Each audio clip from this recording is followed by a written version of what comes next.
This is a teaching moment, and this is the reason why I have this channel. Kash Patel tells Denzel Washington to go back to the zoo. And let's see how this plays out. No one expected what was about to happen when Kash Patel tried to humiliate Denzel Washington on national television. What looked like just another high-tension congressional hearing turned into a moment the country wouldn't forget. The room was tense. Cameras were rolling. The air was heavy, charged with the kind of silence that comes before something breaks. The hearing chamber, all polished wood and political pageantry, was filled with aides, lawmakers, and reporters, waiting, watching.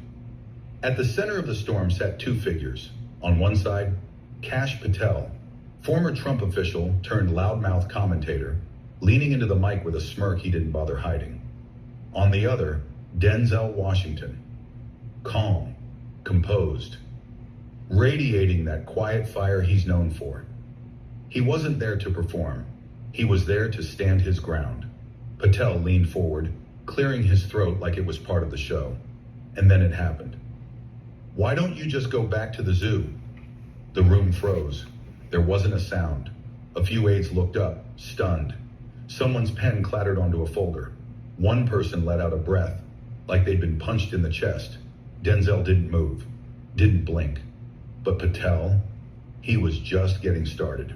With a smirk and the casual arrogance of someone who thought the room belonged to him, he brushed invisible lint from his sleeve and spoke again. Slow, smug, and sharp. "Mr. Washington," he began, his voice oozing condescension. "We're here to talk about serious matters. Law, order, national integrity. So forgive me if I have trouble figuring out what qualifies a Hollywood actor to be sitting here in front of this committee." He gave a theatrical shrug. "Other than your flair for dramatics and your Twitter monologues?" Denzel didn't flinch, not even a twitch. He let Patel keep digging. "Maybe you can clear something up for me," Patel said, faking civility. "Your background, was it in film makeup? Or was it more social media branding before you decided to get political?" The bait was obvious, the trap fully set. "Just trying to understand what expertise you're bringing to a hearing on legal oversight. America deserves to know." And then came the pivot. Patel's eyes slid to the cameras in the back. "You see, some of us earned our credibility through decades in national security, legal service. Others woke up famous because they threw a tantrum on TikTok." He paused, waiting for laughs. None came. A quiet, awkward beat passed, so he pushed further. "Tell me, Mr. Washington, what's more important to you, defending the Constitution or curating your Instagram aesthetic?" This wasn't a question. It was a hit job, designed to humiliate, to reduce Denzel to a caricature, another celebrity with a platform and no substance. But Denzel, he waited, let the silence grow heavy. He didn't speak to fill space. He let the weight of the insult hang in the air, so no one in that room could pretend they hadn't heard it. Then slowly he leaned forward. No raise in volume, no sudden gesture, just that deep, unmistakable voice, measured, grounded, and sharp enough to cut marble. "Mr. Patel," he began, folding his hands calmly, "I understand your confusion. It's hard to recognize integrity when you've never had to live by it." A few heads turned. Someone muttered, A faint shift in the room, a shift in power. "Since you're so interested in my background, let me fill in a few gaps your research missed. I earned my degree in theater and criminal justice. And while you were walking red carpets of political appointments, I was walking into courtrooms to visit kids being sentenced for things they didn't do. I've sat with families destroyed by bad policy. I've mentored young men thrown away by a system that only sees skin, not story." His eyes locked onto Patel, stone cold. "You may have built your brand shaking hands in the back rooms of DC. I built mine looking men in the eye who had no one left to fight for them." A quiet murmur ran through the chamber. One lawmaker nodded, barely, and Denzel wasn't done. "As for social media, I use mine to teach, to tell the truth, to unspin the spin, which is ironic, since some people here seem to have made a full-time career out of spreading disinformation." Patel shifted, not smiling anymore. But Denzel leaned in just a bit further.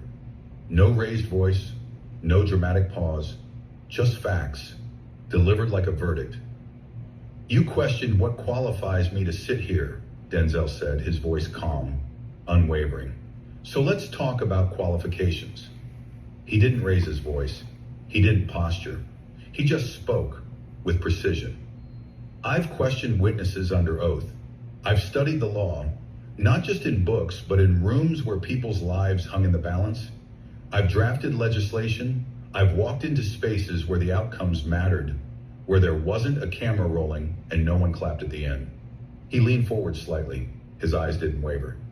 Tell me, Mr. Patel, when was the last time you cross-examined a witness in a courtroom? Not on cable news, but in front of a judge.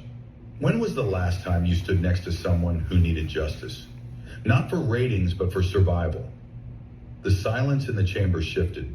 It wasn't shocked silence anymore. It was attention. Eyes turned toward Patel. He shifted. Just slightly, Denzel continued, his voice now sharpened. Not loud, but deliberate.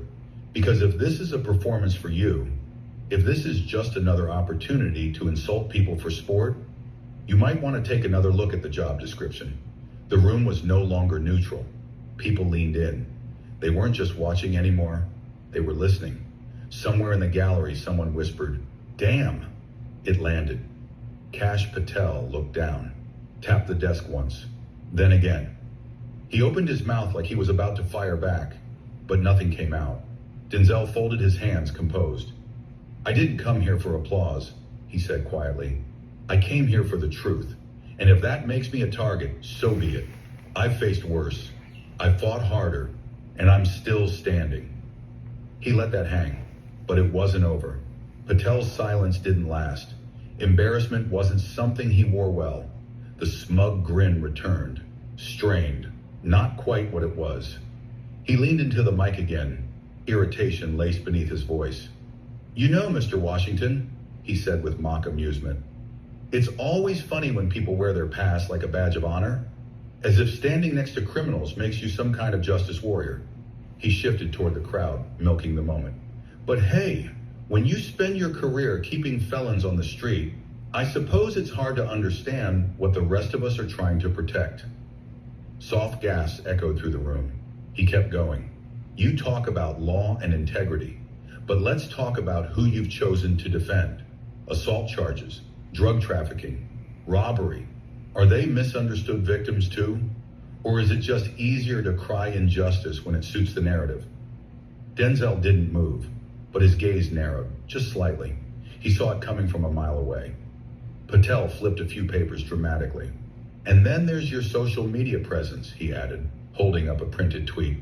"You've tweeted some colorful things, like this gem, calling the justice system rigged theater. That's the same system you now claim to respect?" He smirked, waiting for a fumble, a crack, something. Denzel leaned forward slowly, eyes locked, tone flat. "Let me save you the trouble, Mr. Patel," he said. "Yes, I said the system is rigged, and I'll say it again. Not because I hate the justice system, but because I've seen it from the inside." The air thickened again. "I've seen one kid get 15 years for a bag of weed, while another walks free after laundering millions. That's not justice. That's math, calculated on who can afford the better lawyer."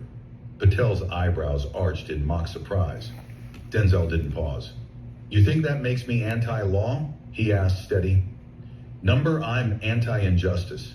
I'm against a system that punishes poverty harder than it punishes crime. If you think that's radical, maybe the problem's not with my values. Maybe it's with yours." Whispers stirred in the gallery, this time longer, deeper. Even some of the panel looked uneasy now. Denzel turned slightly toward the room, not toward Patel, but toward the people who'd been watching silently. "And as for the people I've stood beside, I didn't choose them for image or convenience. I stood with them because no one else would. I defended them," Denzel said, his tone now lowered but firm, "because they were people, because they had rights, because I took an oath, one I didn't trade for sound bites, likes, or a book deal." That line hit hard, and it was meant to. Patel froze. The paper he had been waving earlier crumpled slightly in his hand as his fingers tensed. He opened his mouth as if to speak, but nothing came out. The words he had so carefully rehearsed now caught somewhere between his pride and his throat. Denzel didn't wait for him to recover. "I don't run from my record," he continued. "I wear it. Every case I stood beside, every person I defended, every courtroom I walked into. That made me better, smarter, more dangerous to the systems that count on silence."